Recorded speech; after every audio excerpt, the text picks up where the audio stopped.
This week on the DDT Method podcast, I'm sitting down and speaking with Kyle Baxter about all things training and performance. Bax has been in the nutrition space for a while, and despite the fact that his stock continues to rise, he's one of those guys that, in my opinion, will always be underrated because he is so intelligent and he can break things down so well and simplify complex topics so easily that he is a wealth of knowledge that the entire community can do nothing but benefit from. I was lucky enough to get an hour of his time to break down his philosophies and methodologies in putting together training programs and coaching clients, and I think this is one that you're going to get a lot of take-home actionable items out of. Ladies and gentlemen, this is the DDT Method podcast with Kyle Baxter.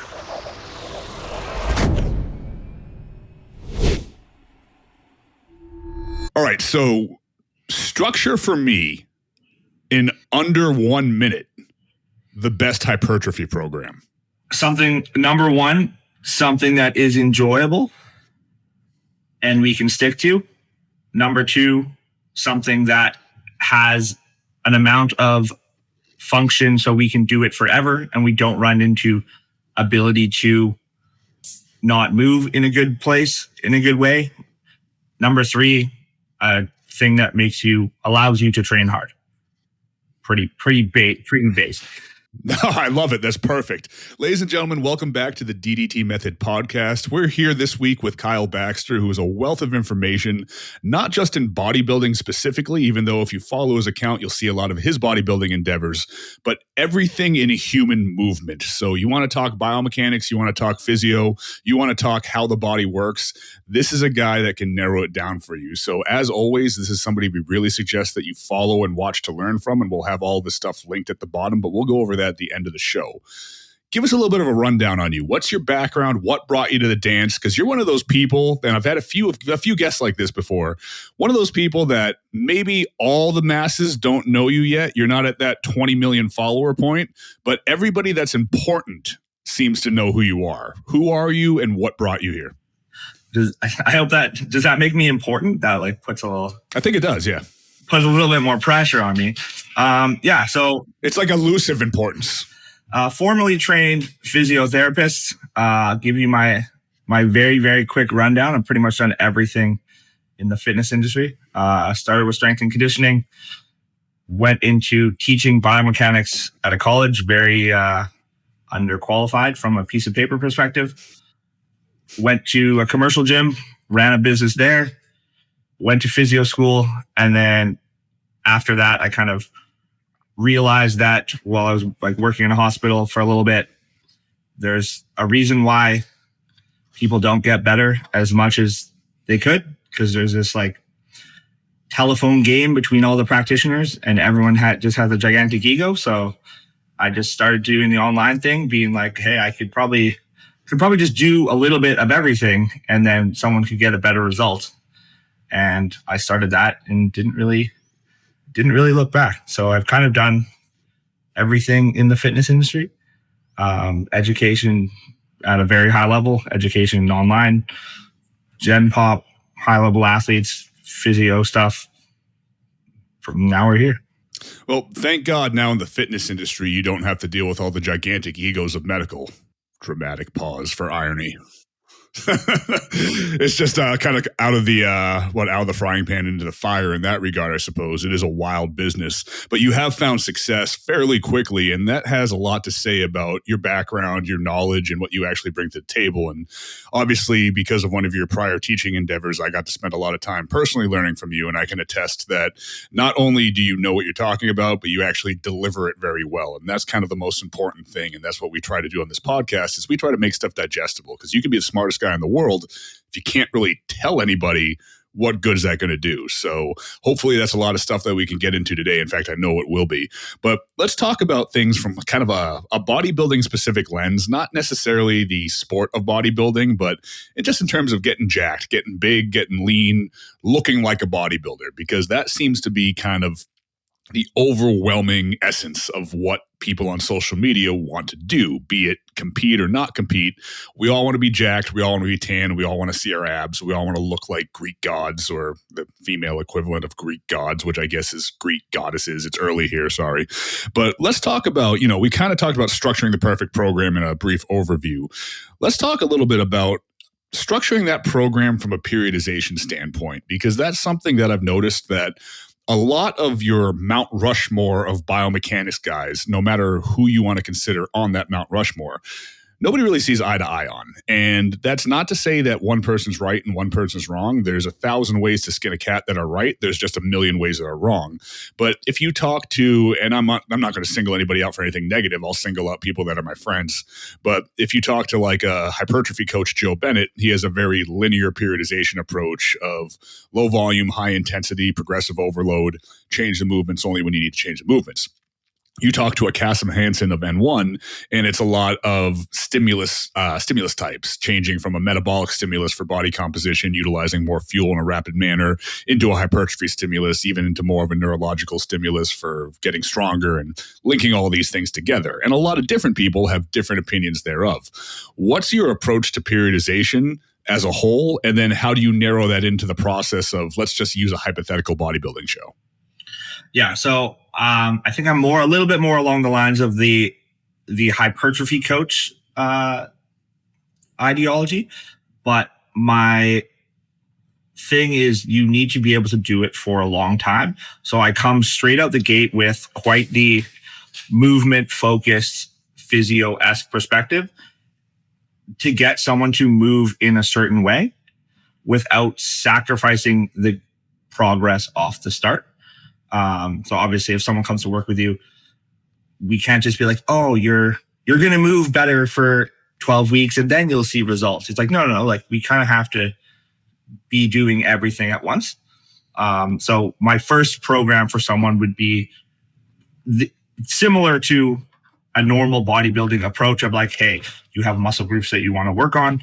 You have limitations. I want to get rid of as many limitations as possible, so that when you send me pictures of all your equipment, I can pick any exercise that I want, and you won't be like, I can't do that. This doesn't feel good. This doesn't feel good.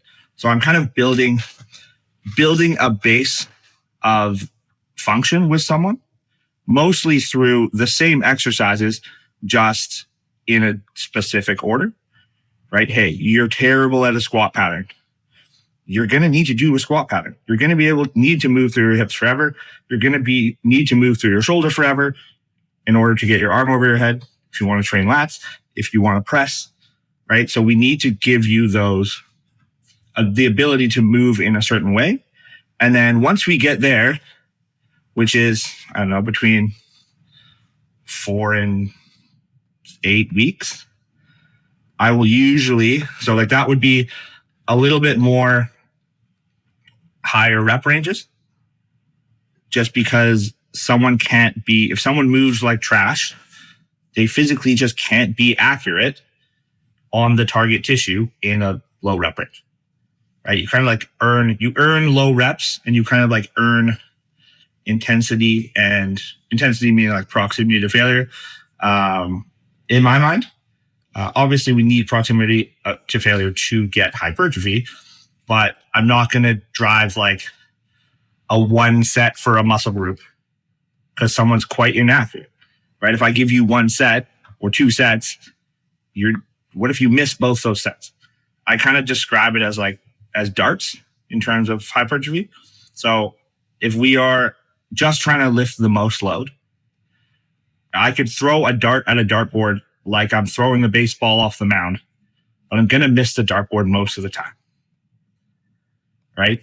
And then I could be so intricate to like the specific fiber and like certain things, but that's like me throwing the dart, but I just don't even throw it hard enough to get to the dartboard. It just goes. That's like we being hyper specific. Now I'm doing some sort of exercise with 10 pounds, right? So somewhere in the middle would be like we need to have accuracy first, and we can't have accuracy without some sort of like movement competency and coordination, And then my approach going forward would kind of be only change things when we have an issue, right? Only change things when someone gets bored of a movement, right? I don't think movements stall as much as we kind of say like, oh, movements just stall. It's usually like, like your programming doesn't include some sort of variability. So that movement actually just starts to feel worse and worse and worse, right? Like over a block, you never put your arm over your head. And then your pressing just gets worse and worse and worse. And then your dumbbell press stalls. It's like, like my dumbbell press is stalling. We should change it. It's like, no. Your dumbbell press is stalling. Like, where did we lose the ability to move? Right. And I always kind of use quad extension as an example of this. I'm like, will you ever switch out a quad extension? No, it will just always be there. What do you switch it out for? So if we don't have to switch out quad extension, then why do we need to switch out hack squat?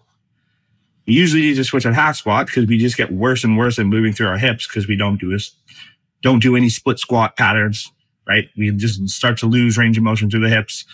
It's hard when like someone's very, very big and they're growing very fast. Obviously, like the way we might actually just have to change the movement pattern because someone's bigger. But when someone has a baseline of function, I just run as long as we possibly can with kind of the same things because I'm looking at like putting in a little bit of everything. If we want to look at like the example you described with Cass of like, we have a block of this, a block of this, a block of this. It's like each exercise kind of suggests a certain thing. So like a dumbbell lateral raise doesn't suggest I do a set of 3, right? It suggests a higher rep range, right? Maybe I do a higher rep range for that. So I kind of have a little bit of stuff kind of sprinkled in so that the program kind of just, it doesn't specify, like doesn't be super specific on anything, but movement quality is number one because movement quality is going to lead to one, accuracy in terms of hypertrophy, quite important. If we're thinking about hypertrophy being literally fiber specific. And then 2, like we're just going to be able to do it for long. If I can be more accurate and applied effort for longer, that's hypertrophy. No one really has a problem with effort. So we just need to address the other 2. So would you say that utilizing specific ancillary movements that are aiding in the main movements that you want to keep progressing on is one of the keys to keeping that runway of progression longer so you can stick with a program for a longer amount of time? Yeah. So the internet would yell at me if I said like walking lunge is a good exercise for hypertrophy. Bulgarians are a good exercise for hypertrophy, even without a stick, right? Because it's unstable. So you might get less of a stimulus. But it's like, yeah, like we're getting maybe less of a direct stimulus on a muscle, but we're getting the ability to coordinate movement through the lower body when like, if I can do a Bulgarians with 250 kilo dumbbells, it's quite easy for me to do a single leg press. So things like that of like, like free weight dips, free weight pull-ups, free weight push-ups, unless the client's like ridiculously strong, they can do a billion of them, right? Things like that are things that would be not as traditional because they're less stable, et cetera, in terms of hypertrophy. But those things will allow us to keep the function so that as we go through keep the coordination, skill, function, or whatever you want to call it. So as we go through our phase, we don't have to switch out hack squat because we still move well. So when we look at updating a client's training program in general, now obviously everybody's N of 1 is going to be a little bit different for everybody. And like you were saying, there's going to be some cases where we're noticing a certain movement pattern and we want to add something in to facilitate a change or further progression in that. But as a whole, how often are you changing up these training splits for these clients? Because you look at the general atmosphere of coaching and you've got some guys and girls that are keeping the same program consistently for 6, 7, 8 weeks at a time. And you got some that are changing it to something completely wild every other week or every week. And obviously those are both extremes and likely not correct. But what is the optimal time to change things up a little bit? And how much are you changing them up as you do? Because you said you like to keep on a similar program. Yeah. So I kind of like, let's put it into like 3 camps of humans. right? So like there's human one who like is usually like the coach who like understands how things go, and they kind of just want to like get bigger everywhere, maybe get a little bit stronger, not like specific bodybuilding parts, just like hypertrophy and strength, just general. So like kind of the program is, let's call it balanced. I had a client run the same program for like 40 weeks. And I was like, are you're still making progress? I'm not going to change anything. Are you bored? And he's like, no, like, let's just keep going. So that would be like person one. And I would just keep going forever. And like, I was like, there's no stalling in things. Like you used to dumbbell chest press 15 kilos. Now you dumbbell chest press 55 kilos. Why would I make any sort of change? So that would be person one. Person two would be the client who is like maybe more of a beginner client. It's like just gets bored of things, right? Like they haven't stuck to anything long enough to ever see progression. They start to see progression, but like they're not super, their head's not super in it. So they just kind of like get bored. So I would switch up things of like, it would be kind of the same program, but I might just switch up like a couple exercises for very, very similar patterns. So it seems quite fresh to the person, but from a stimulus standpoint, there's a tiny washout period of skill, but like, it's basically like, I'm not changing anything, but the client's like, oh, cool. Like this is new. I'm excited, which is very, very important. And then the third type of person would be, say we do, just because of how they move, their limb lengths, etc. We maybe are building for 12 weeks and like they just connect so well on one movement or one muscle group. And that muscle group happens to be like first in the workout and they're just growing ridiculously fast in one place and just average in another. I might be like, okay, like maybe we need to switch things up so like you don't get more of an quote unquote imbalance and you look a certain way. So I have one guy who like, when we started, he's like super tall. He's like, I just like want to chest press without pain. So like we started to chest press and now he's kind of turning into the guy who like, he's super tall. He has like kind of small delts and small arms, but like a big chest and back. So like his torso is like big, but his arms are small and his shoulders are small. And I'm like, hey, like, I know like we're making sick progress. Like maybe and I kind of show them this in his pictures, like, hey, like we're kind of doing very well on chest and back things. Like maybe we kind of switch things up. So like we get a little bit more shoulders at the start of the workout now that we can like put our arm overhead. So you look a certain way. And he's like, oh, like I never thought about this. Like this is a good idea. That he's like more of a little bit of a gen pop guy. But like, yeah, so those would be kind of the three of like, it's not broke and it's not specifically trying to make a certain look. Right? Like we aren't big enough to have imbalances because we have imbalances everywhere. That's like kind of me. I'm almost past that stage now personally, where I'm like, oh, like I should probably have more muscle. I have some muscle now. I should probably have more muscle in certain places. But for that person, like the general strength / hypertrophy, I would just run it. The only time I would change is if they're like, oh, like kind of bored. Can we change this? Or like, this exercise isn't feeling good. And then sometimes I'll get them to, like I get all my clients to send me videos of pretty much everything. That's like 90% of my job. It's just looking at training videos on my phone, which is why I think why my clients get good results because they're just very accurate and like are doing the things that I write on a paper very well. And the second person would be the person who just gets bored. And that's just like, if they get bored, we need to change. Right. Or like, I'll say like, hey, like we're progressing. Why do we need to change? He's like, oh, it's been 6 weeks. I was like, I mean, you've been with your wife for 10 years. Do you just want to change now? And he'll be like, oh, never thought about it like that. Like, why do we need to change if it's working? Like, I might be a worse coach. I say this to my clients sometimes because I don't want them to change because they're making such sick progress. And they're like, hey, like, can we get a change? I was like, I might be a worse coach if I made a change. If you really want to change, let me know. But like, we might make worse progress than we are now. We're making some pretty sick progress. And they're usually like, oh, like, let's keep things. Then the third person would just be like, they're getting jacked in one place. And that place is now visually way more jacked than another place. So we need to make other places more jacked. I think the one thing that I tend to type, say, email, text, and whatnot more than anything else is if it ain't broke, don't fix it. And there's a lot of like, okay, so we're going to keep doing this. All right, so we're going to keep doing this. All right, so we're going to keep doing this.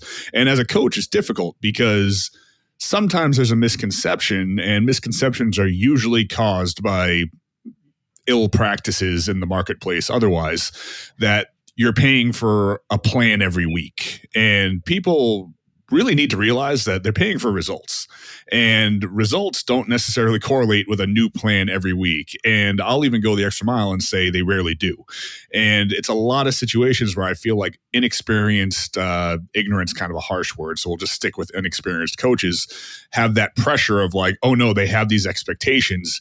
Here's different food every week. Here's a huge reduction in calories every week. Here's a huge change up in the lifting stimulus every single week. And, you know, you get that Joe Weider muscle confusion. Everything's different. I feel like it's a brand new program every week thing. And then after a couple weeks of a little bit of progress, if they're newer to the game, and usually only if they're newer, then everything stalls out because there's no progression. And I think that's what we end up fighting against. Here's a monkey wrench to consider, and maybe it's not, but how do you take into consideration how to potentially change things if it's the tail end of a bodybuilding prep or any sort of extreme weight loss, cutting, get shredded phase? Because now you're dealing with like 3, 4, 5, 6 weeks at the tail end of minimal energy and minimal motivation and lack of ability to generate intensity. I think for that, so say that we have, I don't know, a 16-week dieting phase. I think there's this, and especially with like clients saying this, but like most people think like as soon as there is some sort of deficit, everything is going downhill in terms of training performance, which is like the complete opposite. Like client starts the fat loss phase, week 2. It's like, oh, I'm PRing on everything, even though I'm in a deficit. I was like, dude, like you were in a surplus 2 weeks ago. What's going on? So I think, one, setting expectations with the client of like, we will have training detriments for a while or for a very long time, and explaining to them like, we're not running, like I deal with some like quote unquote hybrid athletes, not like Instagram hybrid, but like actually run marathon and train at the same time. And it's like, hey, you will experience performance detriments because you're running X amount of kilometers per week, miles if you're in the States, right? But for a normal person, it's like, it doesn't really take that much energy to like lift weights for 12 sets. So when we get to the point where we might have a super large deficit, the biggest thing in my mind I'm looking at is we have training performances or training performance detriments when muscle glycogen drops below a certain rate or a certain level. So I will do everything in my power, even if it's at the expense of this person's, if it's like we need to get super lean, the expense of this person's comfort, to ensure that this person has glycogen when they need it so they can perform in training, so that they can have a stimulus to have the muscle that they want, right? So that might be like, if someone's on exogenous hormones, they probably don't need a ton of fat, if any. So like, hey, sorry, dog. Like, I know you like your almond butter, but that 20 grams of almond butter is going to give you some more carbs. So we're going to pull it out, right? Like, hey, we're going to pull your protein down and give you more carbs. Do we need gazillions amounts of protein? Probably not. We're not building tissue. It's like, if I pull protein down a little bit, but that gives you carbs to get a stimulus, right? Protein doesn't build muscle, the stimulus does. We're not trying to super build muscle. We just need that repeated stimulus. I'm going to do that. So that could look like you get pre-workout carbs and you get intra-workout carbs and you get post-workout carbs maybe. And that's it. Right? That could look like, hey, you're not training today. You just have protein if it's like super, super down to the weeds. But I would do everything in my power to make sure that we can perform. And when I explain that to the client, it usually is a little bit like, they're like, oh, that makes sense. It's like, we need to do this to get a stimulus for muscle. And I'm usually like proactive about it. So I'm like, hey, like in your pictures every week, you're looking really flat. We're dropping weight really fast. Like we need to make a change before that happens. Because we kind of like, we make a debt of, we have a bad programming, we will just make a debt of fatigue. And that will kind of like snowball when we have another reason that there could be performance detriments. But yeah, that's kind of from a nutrition standpoint, how I would go about it. And then from a programming standpoint, I would almost pull the volume a little bit down, like the tiniest bit down, just to ensure that we don't have excess muscle damage. Super training to talk about muscle damage, and I'm just going to do it for like a second. Excess muscle damage will inhibit glycogen synthesis and your ability to store glycogen in a muscle. So the entire conversation we just had about glycogen, if I'm doing 3 more sets per week, quote unquote, than I would normally do, right? Or that I could, quote unquote, recover from, I might have a debt of muscle damage, which might lead to nutritional reasons why I'm not able to perform. So I might be like, okay, we're not looking to grow maximally. Can you get away with 4 sets of chest per week instead of 6? So that's kind of like something I might preemptively do, especially if I know the person's like a push hard person. Like they're going to take every set. So like I have one guy, he trains with a training partner. It's like -2 R&R. And he's like, my volume is so low. I was like, yes, because you just go past failure on every single set. It has to, or else you just won't progress. So yeah, I might preemptively pull volume a little bit, just to make sure that we don't hit a roadblock and then like, oh, we got to pull some volume. You're not progressing. It's like I try to do these things proactively instead of reactively. Obviously, like when you get in super lean, that's why the best coaches are the best coaches, to give it someone on stage, etc. It's like they are 100% reactive because it's really just a guessing game. But I try to limit the guessing game until we have to. Now, one thing that you mentioned there that was very like low key brilliant, because it wasn't really a part of your main point, but I do feel the need to point it out, was establishing the difference in volume training, just programming in general, based on the individual intensity that the client's going to bring to the table. And I think that goes all the way back to something you said a little while ago about just spending most of your day analyzing video. And analyzing video is something that I really feel like more coaches should do, because not only is it giving you kind of like a heads up on whether or not the movements are being performed correctly, it gives you a good feeling for the actual intensity being applied. And you can tell somebody till the cows come home, that's like a 1980s phrase, to dial up the intensity a little bit more, to push harder or whatnot. But the fact of the matter is some people have it and some people don't. Some people train like complete savages. Some people train with the overwhelming enthusiasm of a 12-year-old. So rather than trying to tell somebody that's not training, train harder, and it's not happening, those adjustments in volume need to be taken into consideration. If I'm generating all the intensity of a 12-year-old, maybe I need more volume than the one guy that's completely burying himself and the entire gym is kind of staring at him on every set that he does because there's so much absurd amount of intensity in there. And that's going to correlate as well, because you have to look at not necessarily a cumulative effect in the sense that, you know, all these crappy sets, quote unquote, add up to one good set, but you do have to kind of take those things into consideration. So I just wanted to take a second and break that down so we didn't just skip that over, because that is, again, low-key brilliant. Now, you also mentioned looking at what somebody can recover from at the tail end of a prep. Maybe 4 sets is too much for them. We have to look at 3. We have to look at 2, kind of in general, not based on individual intensity. Now, let's zoom out a little bit and get away from a prep-only scenario and just look at establishing somebody's volume. How do you determine what somebody's individual recoverability is? And then how do you program the volume accordingly? Or do you look at a general amount of volume that most humans can recover from and kind of put it in, then make adjustments from there? So number one is kind of what I touched on before of like, we can't compare non-like things. So number one is like your movement quality has to be very, very good, right? If someone can't move through their hip, they physically just can't use their glutes at all because they can't flex their hip, so they can't extend their hip.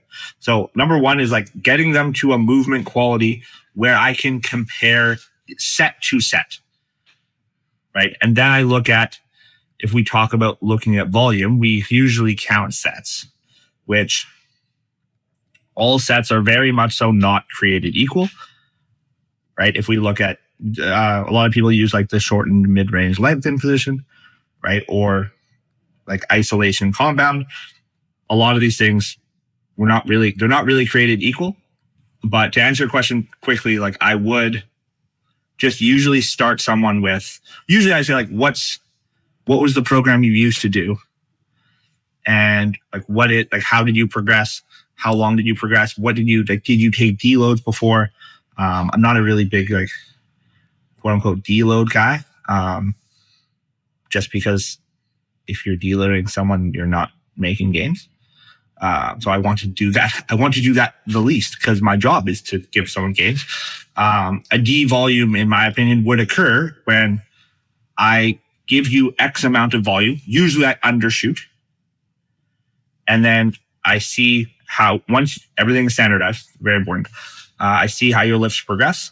If they're not progressing, and assuming everything outside the gym is good, we probably are doing too much volume, or our execution is going awry somewhere.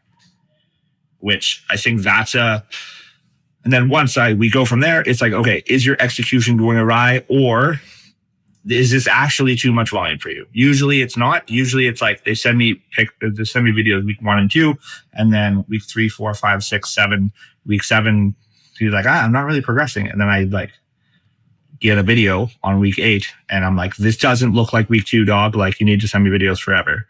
Like, take the load back, start to do this again. But then if someone is progressing and like visually, like they feel I don't want to say a pump in their muscle, but like they feel sensation during and or after a workout or a working set, maybe sensation the next day, DOMS, right? Like I know something is going on in said muscle. That is good. And then I might add volume, but usually not. Usually it's like I'm taking away volume or switching up exercise for another exercise of like, you move like trash. You can't move your shoulder very well. You're going to do 2 sets of chest fly because you're coming to me to grow your chest. And you're going to do 3 sets of pressing because you need practice of pressing because you suck. But now you're really accurate at pressing. So that's 5 really good sets of chest and you can't recover from the next workout. It's like, okay, I'm going to take away one of your sets of pressing just because you are now more accurate. Right? Like I can do like 1 set of chest and I'm frigged. For back, I'm trash. I'm just missing the dartboard all the time. For my chest is good and my back is small. So yeah, I usually use like a couple sets, depending on quote unquote split, 2 to 4 sets twice a week. It's probably nice. Some isolation, some compound. When you're building that split initially, do you prefer again, early, do you prefer more of a push-pull leg, more of a upper-lower, more of a bro split, so to speak? Or what's your ideal way to program the actual split? It's very, very individual because I have I market myself. I guess I market myself as like a quote-unquote hypertrophy guy, but my client base is like so varied that it really matters. Usually I ask in my intake, it's like, what's your favorite split? And then they'll like write their favorite split. And a lot of times I'll be like, well, this is your favorite split. Let's just do this. And then I like program it in a way like they give me the template and I just fill in the thing. I do think like a 2 times frequency is definitely better than 1. So unless we want to just like not like put some sort of muscle on maintenance, I do think we should have some sort of stimulus at least twice a week. And that's kind of the only thing that is a non-negotiable in terms of my programming. Like I have a guy who does like Muay Thai 3 times a week. And I just programmed him full body push, full body pull, rest, full body, rest, full body. He does Muay Thai the other days. And it's like, I'm like, hey, like, this is a very different split. You might not like it. Like, look at it on paper, see if you get excited. And he's like, this is very different, but I'll try. And then he texted me today. He was like, the workout was sick. Because it's like, it's just so different. Like, personally, like, my favorite split is like a push-pull legs, rest, upper, lower, rest variation. There's something about the push-pull legs that like gets me in a nice mentality, right? Like going in and just doing push muscle, just doing pull. So like I have to be careful that I don't like run away with things on that day. But I mean, it doesn't really matter. And I think I actually talked about this on another podcast a couple of days ago. Like, the split is just something that we kind of even like identify with. So we think that we have to do these splits. Like, obviously, like, they work quote unquote the best because it's a good way of splitting up muscles, and it just makes sense. Because you have to do more efficient because you have to do less warm-up sets because like kind of muscles get hit with like muscles, which makes complete sense. But there's really nothing I think people cling to these because their friends do them and they get to identify with, like, are you hitting push day? Oh, I'm hitting push day too. And then if you're rough diesel, you're like, oh, I'm hitting arms and hamstrings and one set of something else. Because like, he needs to look a certain way. So he needs to do things that are like he doesn't look like a traditional person. He needs to look as the most specific way. So he needs the most specific program. But I think for like someone who just wants to grow everywhere, like some sort of push-pull legs or upper-lower would be my kind of go-to. I've been programming like push and arms and then back and legs for someone who like doesn't want to grow legs as much. So like 4 days a week, but like push and arms and then back and legs. And it would be like the guy who would fit the men's physique mold of like, you do legs at the end of the back. So it's like, you get a little bit less out of it. It's not a full leg day, but like you look sick on the beach. And that like seems to be quite an enjoyable split for a lot of people of like, we get a day that we start with chest stuff. We get a day that we start with maybe biceps or triceps. And then we get 2 days that we start with back. And it like, we just do legs at the end of the back session. And it like works pretty well. So, I mean, there's not really like, I'm not really tied to any split. I just personally always train 5 days a week because my fiance trains 5 days a week and we want the same days off. So like I am tied to some sort of 5-day split usually. So I can hang out with my fiance, but with my clients, like, that's usually the thing that dictates what their split is. Of like, I don't work out on this day because I go to church. I'm like, oh, okay, cool. Like, then you're not going to have a Sunday workout. Okay, cool. So really like not tied to a lot, but push-pull legs and upper lower work well if you want to develop everything. But then the more specific we get, I'm not really tied to anything. I do think like hitting something 3 times a week is a good way to quote unquote bring a muscle group up, but you also have to be, there's a pro and con of that. The 3 times a week, it's like, if you want to like bring up a muscle group, you want to like quote unquote do more sets and get excited about it. Like, you want to bring up chest, you do push day on a Monday, right? But if I was like, hey, just do like 2 sets of chest fly on this day and then just don't do anything else. And then do like 3 sets on this day and 3 sets or 4 sets on this day. It's like not enough to get someone excited. So it's like a pros and cons of like the 2 versus 3 times. But I do think 2 is the sweet spot. And I do think that correlation between frequency and volume is something where a lot of people miss the boat. Like if you're going to go to 3 days a week, you don't want 3 days a week for one body part where the volume's through the roof every single day, because then you're going to run yourself into a hole. I do love what you said about looking at the splits more for the individual as opposed to putting yourself in the constraints of a quote unquote traditional split. Because at the end of the day, it's all a volume and frequency game, and it doesn't necessarily matter what's really grouped together outside of what's going to work better for the person. Like what you said, like this body part will be warmed up, so it's less time, it's less wasted effort, less wasted efficiency, everything like that. So that's a great way of looking at it, and it kind of looks at it through a lens that kind of takes us outside the scope of the, vocal minority of bodybuilding online with the cliche of like, what's the best split for men's physique? What's the best split for bikini? What's the best split for? Whereas the real question should be, what should we be prioritizing and why? And then how does that cater into the individual? Let's dig a little bit into some biomechanics here. And I know we could do 6 podcasts on this alone, but let's go into a couple of the things. Like right now, it's a really hot topic and it's really trendy, almost to the point where I don't want to bring it up, but I kind of have to. What's the deal with the rib cage? Everybody's telling me now what to do with my rib cage. Well, it's not unimportant. I'll tell you that much. But it's not like, it's almost like fear mongering is happening on the internet. I try to go on the internet and consume less of this, but I was the physio ribcage guy quite long before this. That's kind of where we got introduced to each other. I was the ribcage guy. That's how I met you. Yeah. Yeah. This is the predates, a long time ago. So basically, your muscles attach to your rib cage. If I have a different rib cage shape, I'm going to have a different position of the origin and or insertion of those muscles. If I have a different position of the origin and insertion of those muscles, I might be able to train them better or worse.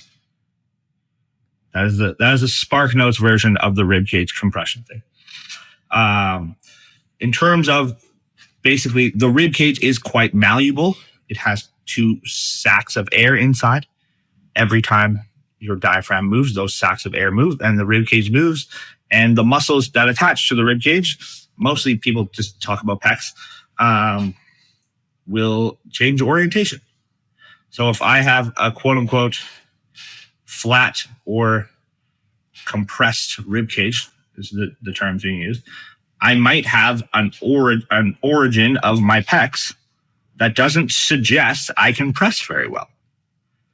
Right? Sorry, it doesn't suggest that I can put tension across the fibers that I want. So if I can move my rib cage and move my ribs in a certain place, then now I can put tension across where I want. I don't think this is a different discussion than your humerus moving while you do a bicep curl. But because it's a new thing, now it's a discussion. So it's like if you did a bicep curl and you were just like swinging your arm around, the origin is moving around. And now as I curl, it's not going to put tension across the muscle that I want. Right? If you blow out all your air on your first rep,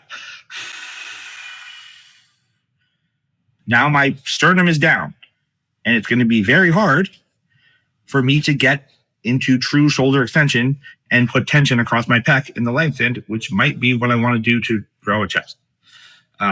So in terms of that, my take-home messages to most people, and this is a very interesting thing when we do talk about like very, very big bodybuilders, of if you were trying to, shout out John Meadows, make your knee feel better before you squatted, what would you do? You would probably jump on the hamstring curl, right? Reciprocal inhibition, my hamstring contracts, my quad relaxes, my knee has different pressures in it. Now my knee feels better. So if we look at a reciprocal inhibition of the muscles that attach to the chest, muscles that press on the rib cage, pec, lat, rhomboid, etc. Muscles that make the rib cage bigger, diaphragm, right? As diaphragm contracts, other musculature relaxes. So if we look at that reciprocal inhibition idea, okay, like I go into a growth phase, I gain 25 pounds of tissue, but I've never done cardio before. So imagine you gain that 25 pounds of tissue, but you never did any hamstring curls. Would your knee hurt? Probably, because your quad is just so dominant, right? You just have funny pressures in the knee.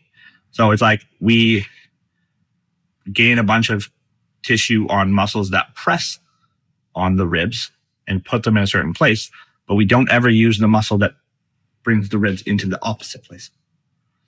I think take-home message, do cardio, especially in the quote-unquote off-season when you have more food. You don't have to worry about muscle loss. So just like bring your cardio, like do high-intensity cardio so you're breathing super hard. You know what muscle has to work? Your diaphragm. And your shit will move around and you don't really have to worry about rib cage compression. And then using that range of motion and just move better, right? Quote-unquote breathing exercises can help with those things. But the bigger the person is, the worse breathing exercises work, in my experience. Because it's just, one, the worse the person is at breathing usually. And two, they're just way big. There's more of a quote-unquote imbalance, right? You take Sally from accounting with shoulder pain, I'll lay her on her back, get her to take 6 breaths, and she'll get her arm over her head, and then we can go work out, right? You give me a gigantic bodybuilder, one, he's going to be like, this is dumb. And two, it's going to be way harder for him to teach him to breathe when all of his pressures have been going out of his abdomen for 99 preps and 99 shows, right? So that's kind of, if I can wrap it up quickly, it's not the same as any other thing. It's just we're putting our origin of our muscle in a place where we cannot move the insertion towards it and create tension, but it's no different than any other muscle. Absolutely. And I will say this as well, too. So I agree 1,000% that the bigger an individual, the harder it's going to be to gain more control over that diaphragm if you don't have it already.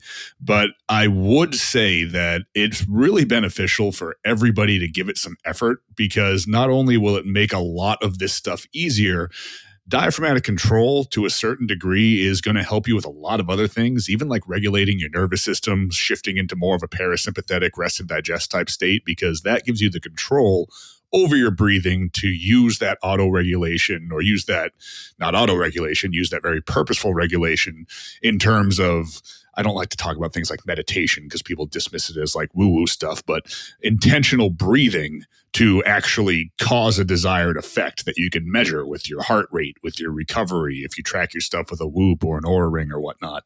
So that's a whole other discussion that we don't want to get into right now.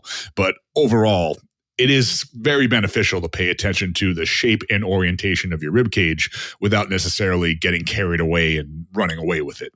Now, tell me a little bit about the pelvis. Where do issues with the pelvis come in, and where do they come in particularly to, let's talk about glute development? Because you go to any normal gym, you see any normal people there. You go to a packed gym at 6 o'clock, 7 o'clock on a Monday, you're going to get a bunch of girls there and they all want to grow their butts. In a lot of cases, you're seeing a lot of jacked up pelvis stuff going on. How's that hurting progress building glutes? So there's a difference between movement of the pelvis as a unit. So imagine if I'm like a Lego man, I just move everything as a unit, right? And then the opposite would be I can get a little bit of movement through my SI joint and move my pelvic floor into a different orientation. Pelvic floor is just another diaphragm, right? So with the pelvis, it's more about looking at a global lower limb of, because we are weight bearing there, what I will zoom in on even more is, one, which position is the pelvis in, but then also like what is the rest of the lower limb doing?